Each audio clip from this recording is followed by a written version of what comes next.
Rencana besar Jokowi, rencana besar dari Presiden Jokowi, rencana besar yang mendorongnya melakukan segala manuver hingga melanggar etika dan bahkan melanggar hukum itu, akhirnya rencana besar dari Pak Jokowi tersebut mulai terkuak. Rencana besar itu mulai terkuak dari hasil Pilpres dan Pileg di tahun 2024 ini. Dengan melihat hasil Pilpres dan Pileg tahun ini, peta dan rencana permainan Pak Jokowi terkuaklah sudah. Dan ini memang benar-benar sebuah rencana yang besar dan jangka panjang. Konon nih, dari hasil bacaan para ahlinya politik, apa yang hendak dilakukan oleh Pak Jokowi ini adalah menguasai beberapa partai secara sekaligus. Dia ini ingin membentuk semacam koalisi barisan nasional seperti di Malaysia. Barisan Nasional adalah kumpulan partai politik yang menguasai Malaysia sejak kemerdekaan mereka di tahun 1957 sampai dengan tahun 2018. Selama 61 tahun. Barisan Nasional dibentuk oleh beberapa partai, diantaranya UMNO, United Malays National Organization, atau Organisasi Kebangsaan Melayu Bersatu. Partai yang selama berdekade-dekade memimpin negara tetangga kita itu. Nah, konon nih, Pak Jokowi berkeinginan untuk menjadi pemimpin de facto Indonesia buat bertahun-tahun mendatang. Nanti nih, presiden dan wakil presiden boleh berganti, tapi semuanya ditentukan dan harus atas restu dari Pak Jokowi. Saking maker tunggal setelah era dari Ibu Mega, Pak Yusuf Kala, Pak Prabowo, dan Pak Surya Paloh lewat.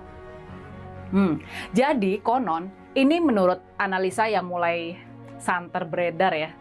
Rencana pertama Pak Jokowi adalah menguasai Partai Golkar. Bahkan kabarnya nih, Pak Jokowi berambisi untuk merebut posisi Ketua Umum Partai Golkar di Kongres mereka yang mendatang. Jadi gimana? Apakah kalian udah bisa membayangkan nih Pak Jokowi jadi Ketua Umum Partai Golkar? Posisi yang sekarang ini dipegang sama Pak Erlangga Hartarto.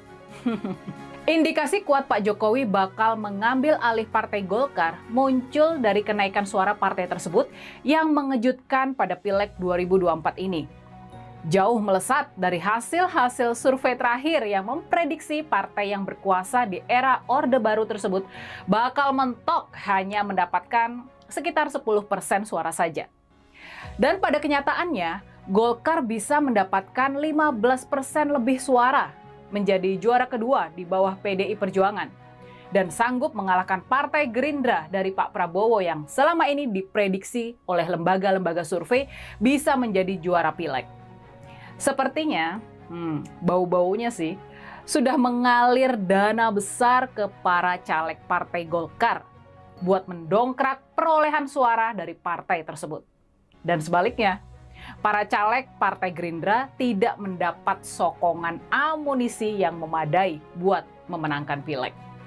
Nanti, kalau nanti Partai Golkar, partai kedua terbesar di parlemen sudah dikuasai, maka Pak Jokowi bakalan merambah ke partai-partai lainnya. Seluruh senior-senior Golkar yang hari ini hadir, Bapak Akbar Tanjung, supaya Bapak Ibu tahu, istri Pak Akbar Tanjung, Bu Nina Akbar Tanjung ini teman saya SMP.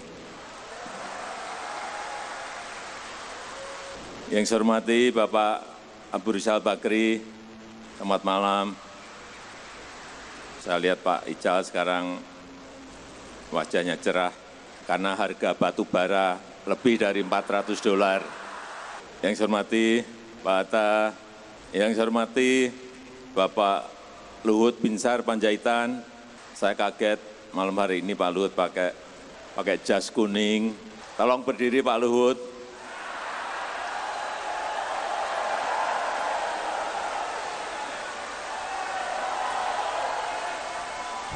Setelah menguasai 15% suara Partai Golkar, konon sasaran berikutnya dari Pak Jokowi adalah merebut PKB atau Partai Kebangkitan Bangsa.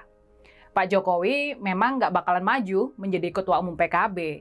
Tapi konon nih, melalui proksi-proksinya seperti Gus Yakut Khalil Qomas yang merupakan Menteri Agama dan Gus Saifullah Yusuf yang merupakan Sekjen Nahdlatul Ulama, Pak Jokowi berambisi untuk merebut PKB dari Cak Muhaimin Iskandar.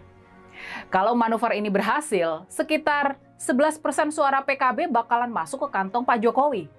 Dan lalu langkah berikutnya nih, Pak Jokowi akan menyatukan Partai Golkar, PKB, dan juga PAN, Partai Amanat Nasional. Partai yang selama ini sudah nurut sama Pak Jokowi ke dalam sebuah ikatan koalisi permanen. Inilah manuver.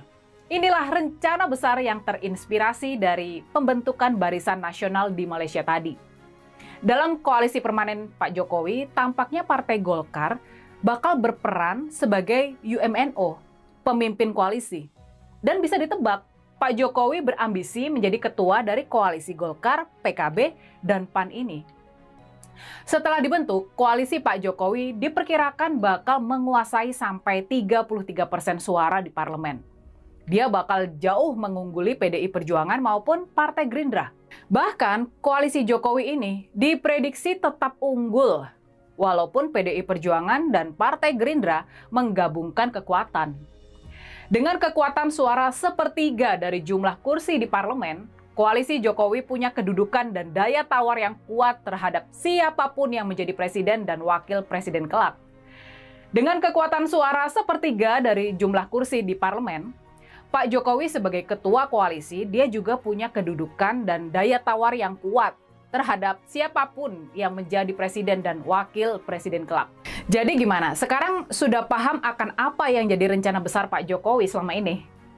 Setelah ambisinya buat menjadi presiden 3 periode tidak mendapatkan restu dari Ibu Mega, dan sudah pasti Pak Jokowi kecewa berat sama Ibu Mega, sekarang ambisi Pak Jokowi adalah mengalahkan PDI Perjuangan, partainya Ibu Mega. Ambisi Pak Jokowi adalah menjadi lebih besar dari PDI Perjuangan. Caranya adalah dengan menguasai partai-partai yang relatif lemah menggunakan kekuasaan sangat besar yang sekarang ini masih dia pegang selaku seorang presiden. Itulah tampaknya yang menjadi rencana besar dari Pak Jokowi ke depannya. Tapinya nih, sudah pasti Ibu Mega, Pak Prabowo, Pak Yusuf Kalla, Pak Surya Paloh, dan juga Pak SBY nggak bakalan tinggal diam untuk menghadapi ancaman dari Pak Jokowi ini. Apalagi dalam menggapai ambisinya itu, Pak Jokowi tampaknya sudah menghalalkan segala cara, sampai melanggar etika dan juga hukum segala. Baik, bagus-bagus saja. Tapi ada perbincangan serius soal itu, Pak Jokowi ke Golkar. Memang Pak Jokowi kan tokoh nasional, jadi dia milik semua partai. Tapi karena secara formal kan masih perlu. Beliau kan tokoh, seperti saya katakan, tokoh nasional, ya dimiliki oleh semua partai.